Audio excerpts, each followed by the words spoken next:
စာအိမ်ဖြစ်လာတဲ့အကြောင်းရင်းကဆိုလို့ရှိရင်စိတ်ဖိစီးမှုများတဲ့သူတွေလည်းဖြစ်နိုင်ပါတယ်စိတ်ဖိစီးမှုအများများလာတဲ့အခါမှာအစာအိမ်ကနေပြီးတော့ acid ဆိုတာထွက်တတ်ပါတယ်ဒီလိုမျိုး acid ထွက်လာပြီဆိုတာနဲ့ကိုယ့်ရဲ့အစာအိမ်ကိုနာနေတာဖြစ်တယ်နောက်ထပ်တစ်မျိုးကဆိုလို့ရှိရင်ဆေးရှူတောက်တဲ့သူတွေဆေးတွေကိုအကြာကြီးတောက်နေရတဲ့သူတွေကလေကိုယ့်ရဲ့အစာအိမ်ထိခိုက်နေတယ်တချို့သူတွေဆိုလို့ရှိရင်ဆေးတောက်တဲ့အခါမှာဗိတ်ထဲမှာအစာမရှိဘဲနဲ့တောက်တဲ့သူတွေလည်းရှိတယ်ဒီလူတွေဆိုလို့ရှိရင်လည်းအရင်ထဲမှာခရုစိတ်သိနေတာဖြစ်ပါတယ်နောက်ထပ်တစ်ခုက coffee တောက်တဲ့သူတွေ coffee တချို့သူတွေဆိုလို့ရှိရင်တနေ့ကို coffee 3-4 ခွက်တောက်တဲ့သူတွေရှိတယ်ကြိုက်လို့တောက်တဲ့သူတွေရှိတယ်ကိုယ့်ရဲ့စိတ်တွေကိုယ့်ရဲ့ခံထားကိုယ်တွေကိုပို့ပလန်းဆန်းစေဖို့တောက်တဲ့သူတွေရှိတယ်ဒီလိုမျိုးကိုတောက်တဲ့ coffee ကလေကျန်းမာရေးနဲ့ညီညွတ်တဲ့ coffee လားဆိုတာကိုကိုယ်တိုင်ကအရင်ဆုံးသိရမှာဖြစ်တယ်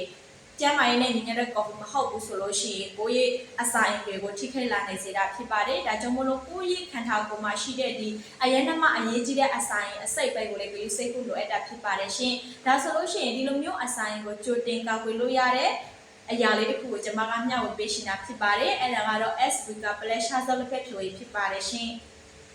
ဒီရှားစောလက်ဖက်ဖြိုရည်ကဆိုလို့ရှိရင်အစာအိမ်ဖြစ်နေတဲ့သူတွေအတွက်တစ်နေ့ကို3ခွက်တောက်လို့ရပါတယ်မနက်တစ်ကြိမ်နေ့ခင်းတစ်ကြိမ်ညနေတစ်ကြိမ်ထမင်းမစားခင်တောက်ပေးလို့ရတာဖြစ်ပါတယ်ပုံမှန်ကြိုတင်ကာကွယ်ထားရှင်တဲ့သူတွေအတွက်ဆိုလို့ရှိရင်တစ်နေ့ကိုတစ်ခွက်တောက်လို့ရတာဖြစ်ပါတယ်စာမစားခြင်းပေါ့နော်ဒါထမင်းမစားခင်တောက်သုံးရမှာဖြစ်ပါတယ်ရှင်ဒါဆိုလို့ရှိရင်ကိုကနေပြီးတော့ကြိုတင်ကာကွယ်ထားရှင်တဲ့သူတွေအတွက်